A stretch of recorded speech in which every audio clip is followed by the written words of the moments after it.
Words that mean the opposite in other languages. Part 1. If your English friend gives you a gift, that's good. But if your German friend gives you the gift, that's sad. Because the gift in German means the poison, not the gift.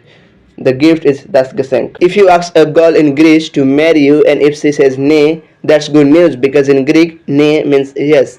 But if you ask a Bulgarian girl to marry you but she says nay, that's bad news because in Bulgarian it means no. Classic false friends, right? If you ask your Czech friend how good your Czech is and if they say ujasny, that's good because that means your Czech is good. But if you ask your Russian friend how good your Russian is and if they say ujasny, that means you gotta go back to the basement and grind some more because in Russian ujasny means horrible. Finally, in English, preservative means a substance that you add to the food to prevent them from spoiling, right? But in French, that means something completely different. That's all I'm gonna say. I'm not gonna tell you what it means. Just look it up yourself. Pretty crazy, right? This is part 1 of the 5-part series. So yeah. Part 2. If you are the host in a party in English speaking countries, that means you are the one receiving the guest. But if you are the host in Czech Republic, that means you are the guest. Let's say you are in a soccer match and your favorite player is blessed. That's good in English, right? But if they are blessed in French, call the ambulance right now because that means they are hurt. If you ask a Russian friend about his ex and he says Zavil, that means he forgot about her. But if you ask your friend in the Czech Republic about that and he says Zavil,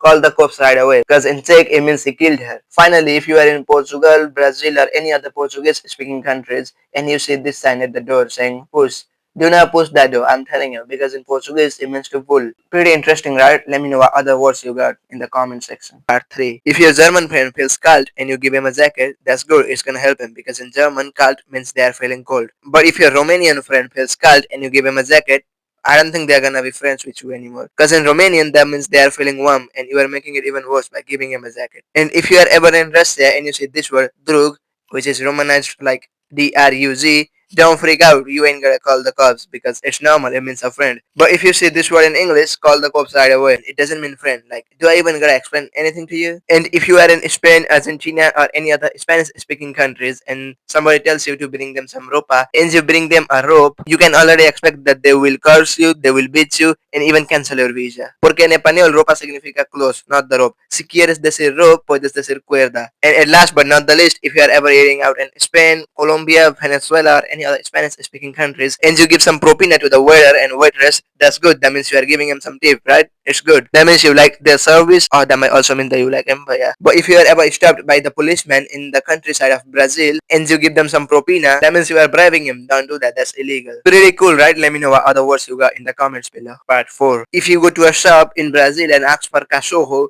they will give you a dog. That's fine because in Portuguese it means a dog. But if you go to a shop in Spain and ask for the cachorro, they will give you a dog, but a small one, a young one, because cachorro in Spanish means a puppy. If you ask a girl in Poland if she loves you or not and she says tak, that's good because in Polish it means yes. But if you ask your Indonesian girl if she loves you or not and she says tak, that's very bad. Good luck finding another girl because in Indonesian it means no. It's a short and informal way of saying tidak. If you say sorry to your Russian friend and he says ya tibia prasаю, that's good. That means he forgives you because the verb prosit in Russian means to forgive. But the same verb, prasit, in Czech means to hit. And finally, if you want to say ash in Chinese, you say hui or something like that because I don't know the tones in Chinese, right? But the same word in Russian and all these languages means you already know what that means, right? I'm not gonna tell you what it means. It's a swear word. Today's ones are quite dangerous, right? They not only mean something completely different, they are some coarse words. So if you mess up the language, they might even get you in trouble. Who knows? Part 5. If your friends invite you for a dinner and you go to their house at night,